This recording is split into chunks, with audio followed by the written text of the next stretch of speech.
आज Doubtnut app download करें।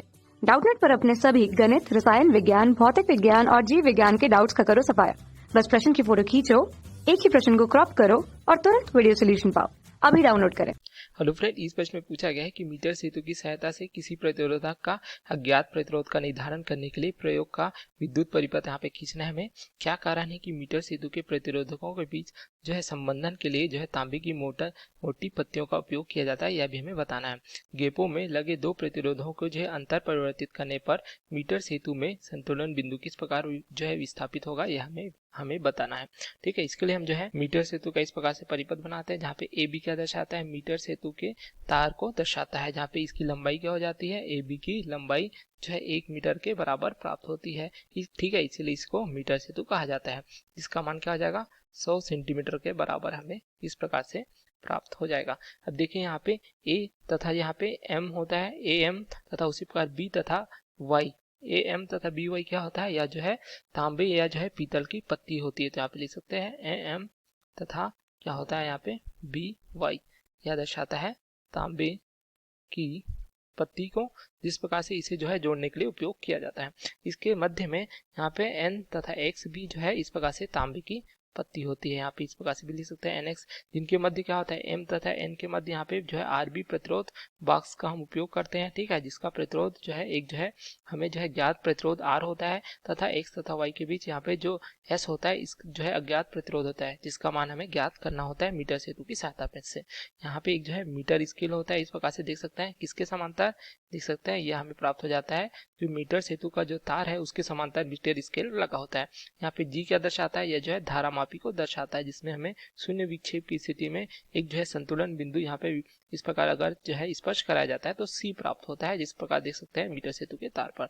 यहाँ पे डी जो है क्या होता है, डी में एक धारा प्रवाहित होती है, इस प्रकार से देख सकते हैं यह जो है मध्य बिंदु होता है सहसंयोजक पेज के लिए, जिसे इस प्रकार से जो है सेल से जोड़ा जाता है, जिसका विद्युत वाहक बल ई तथा यहाँ पे देख सकते हैं एक कुंजी होती है इस प्रकार संयोजित करने के लिए। तो इस सिद्धांत पर यह जो है कार्य करता है। अब यहाँ पे देखिए यहाँ पे पूछा गया है कि जो है पीतल की या तांबे की मोटी पट्टियों का उपयोग क्यों किया जाता है। देख सकते हैं यहाँ पे एम तथा यहाँ पे देख सकते हैं एन के बीच जो है यहाँ पे प्रतिरोध जुड़ा है तथा यहाँ पे एक्स तथा वाई के बीच एक प्रतिरोध जुड़ा है, तो इनके बीच में देख सकते हैं यहाँ पे एक जो है कौन सा एन तथा एक्स, उसी प्रकार ए तथा एम, इस प्रकार से हमने जो है क्या किया है यहाँ पे तांबे का पत्ती का उपयोग किया है। अब देखिए यहाँ पे जो तांबे की पत्तियां होती हैं इनका क्या होता है, प्रतिरोध क्या होता है, बहुत कम होता है। ठीक है, क्योंकि इसका जो है प्रतिरोधकता कम होती है, प्रतिरोध कम होगा तो इसका जो है विभव पतन भी क्या हो जाएगा, इनके सिरों के बीच यहाँ पे लिख सकते हैं हम विभव पतन का मान भी क्या हो जाता है, कम होता है। ठीक है, तो विभव पतन कम होगा तो इससे हम जो है प्रतिरोध जिसका मान हमें ज्ञात करना है हम आसानी से ज्ञात कर सकते हैं। तो यह जो है यथार्थता के लिए हम जो है किसका उपयोग करते हैं, इसी कारण जो है यहाँ पे देख सकते हैं तांबे की पत्ती का हम जो है उपयोग करते हैं, इस प्रकार से हमें प्राप्त हो जाता है। अब देखिए यहाँ पे जो है सी कोई बिंदु है जहाँ पे संतुलन बिंदु हमें प्राप्त होता है। ठीक है, इस प्रकार से सी क्या दर्शाता है, संतुलन बिंदु को। तो ए से सी की दूरी यदि एल है तो सी से बी की दूरी क्या हो जाएगी, कुल दूरी क्या दे सकते हैं 100 सेंटीमीटर तक, ये हो जाएगा 100 ऋण क्या हो जाएगा एल के बराबर, इस प्रकार से देख सकते हैं। अब यहाँ पे देखिए यहाँ पे प्रतिरोध देखे तो यदि ए से सी का प्रतिरोध हम इस प्रकार से लिख सकते हैं, ए से सी का प्रतिरोध यदि हम जो है आर से प्रदर्शित करते हैं, सॉरी यहाँ पे पी से प्रदर्शित करते हैं क्योंकि आर दिया गया। ठीक है, उसी प्रकार सी से बी का प्रतिरोध इस प्रकार से यदि हम जो है क्यू से प्रदर्शित करते हैं, ठीक है, तो पी बराबर क्या लिखेंगे, पी बराबर हमें क्या प्राप्त हो जाएगा, यदि एकांक लंबाई का प्रतिरोध, एकांक लंबाई का प्रतिरोध, एकांक लंबाई क्या है यहाँ पे 100 सेंटीमीटर है, तो प्रति सेंटीमीटर का प्रतिरोध यदि x है, ठीक है, तो p के लिए क्या हो जाएगा, यहाँ पे एकांक लंबाई क्या x है तथा लंबाई क्या है p की, या जो l है तो l गुणित x इस प्रकार से प्राप्त हो जाएगा। इसी प्रकार जो है cb का देखें यहाँ पे q है तो q की लंबाई क्या है 100 ऋण l है। ठीक है, तो 100 ऋण एल तथा एकांक लंबाई का प्रतिरोध x है, तो इस प्रकार से प्राप्त हो जाता है। अब देखिए यहाँ पे मीटर सेतु जो है इस प्रकार से इस कौन सी सिद्धांत पर कार्य करता है, यह जो है व्हीट स्टोन सेतु के संतुलन के सिद्धांत पर कार्य करता है। तो यहाँ पे लिख सकते हैं व्हीट स्टोन सेतु के संतुलन की इस, तो यहाँ पे क्या प्राप्त हो जाती है हमें, P बटे क्यू बराबर R बटे एस, जैसा हम देख सकते हैं यहाँ पे ए से सी का प्रतिरोध P है, उसी प्रकार सी से बी का प्रतिरोध Q है, तो P बटे क्यू बराबर R बटे एस, इस प्रकार से हमें प्राप्त हो जाता है। तो यहाँ पे मान रख देंगे, P का मान क्या है x गुणित L बटे ये हो जाएगा x 100 ऋण L, इस प्रकार से बराबर R बटे एस। तो यहाँ से एस के लिए क्या सूत्र प्राप्त हो जाएगा, हम देख सकते हैं एक्स एक्स आपस में कट जाएंगे तो एस बराबर क्या होगा, आर गुणित हो जाएगा 100 ऋण एल बटे एल। तो इस प्रकार से इस सूत्र की सहायता से हम जो है अज्ञात प्रतिरोध एस का मान जो है ज्ञात कर सकते हैं।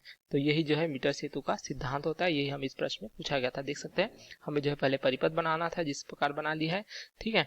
यहाँ पे अलग अलग जो है हमें भाग यहाँ पे प्राप्त हो जाते हैं। उसी प्रकार हमें पूछा गया था कि मीटर सेतु के प्रतिरोधकों के बीच जो है संबंधन के लिए तांबे की मोटी पत्तियों का उपयोग क्यों किया जाता है। तो देख सकते हैं यहाँ पे एन तथा एक जो है तांबे की पत्तियों का उपयोग किया है, क्योंकि इसमें जो है विभव पतन कम होता है, जिससे यथार्थता अधिक प्राप्त होती है, अर्थात जिसका मान ज्ञात करना है हम आसानी से ज्ञात कर सकते हैं, जिसके लिए हम इस प्रकार से सूत्र का उपयोग कर सकते हैं। अब देखिए प्रश्नानुसार क्या दिया गया है कि यदि दोनों प्रतिरोधों को जो है परिवर्तित कर दिया जाता है आपस में, अर्थात यहाँ पे हम जो है आर की जगह किसका उपयोग करेंगे, यहाँ पे एस का उपयोग करेंगे, तथा यहाँ पे देख सकते हैं इसकी जगह कौन सा उपयोग करेंगे, यहाँ पे हम जो है आर का उपयोग करेंगे। तो आप संतुलन बिंदु इसी सूत्र की सहायता से देख सकते हैं।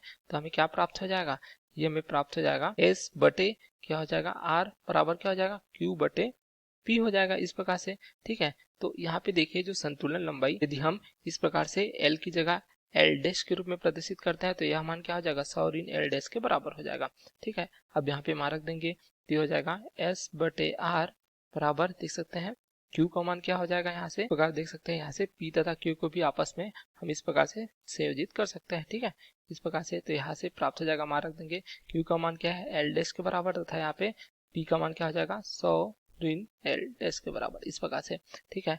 यहाँ हम इसे लिख सकते हैं आर बटे एस बराबर ये हो जाएगा 100 ऋण एल डैश बटे ये हो जाएगा एल डैश के बराबर। अब आर बटे एस का मान क्या है देख सकते हैं एल बटे 100 ऋण एल, इसको समीकरण 1 के रूप में प्रदर्शित करते हैं तथा इसको समीकरण 2। तो दोनों के देख सकते हैं यहाँ पे हमें क्या प्राप्त हो जाएगा, देख सकते हैं एल बटे 100 ऋण एल बराबर आर बटे एस है, इस प्रकार से हम इसे समीकरण 1 के रूप में लिख रहे हैं। तो दोनों के जो है बाएं पक्ष देख सकते हैं बराबर है, या हम कह सकते हैं दाहिना पक्ष भी बराबर है, तो यहाँ पे दोनों मान आपस में बराबर होंगे। तो यहाँ पे लिख सकते हैं एल बटे 100 ऋण एल बराबर क्या हो जाएगा 100 ऋण एल डैश बटे एल डैश, इस प्रकार से। तो यहाँ से हमें प्राप्त हो जाएगा एल एल डैश बराबर हो जाएगा 100 ऋण एल गुणित 100 ऋण एल डैश। तो इसको हल करेंगे तो एल एल डैश बराबर हो जाएगा 10,000 ऋण जो है 100 एल हो जाएगा ऋण 100 एल डैश धन हो जाएगा एल एल डैश। तो एल एल डैश दोनों पक्षों में कट जाएंगे, तो यहाँ से हमें क्या प्राप्त होगा 100 एल डैश बराबर प्राप्त हो जाएगा 10,000 ऋण 100 एल, इस प्रकार से देख सकते हैं 100 एल। तो यहाँ से हमें दोनों पक्षों में 100 से भाग दे देंगे तो एल डैश का मान क्या प्राप्त हो जाएगा, ये प्राप्त हो जाएगा 100 ऋण एल।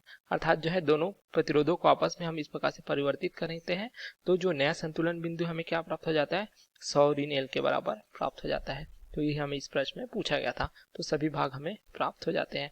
तो विस्थापित होगा, देख सकते हैं संतुलन बिंदु क्या हो जाएगा, विस्थापित करने पर 100 ऋण एल प्राप्त होगा। तो ये हमारे प्रश्न का उत्तर है। Okay, thank you. कक्षा 6 से 12वीं से लेकर नीट, IIT, JEE वो एडवांस के लेवल तक 1 करोड़ से ज्यादा छात्रों का भरोसा।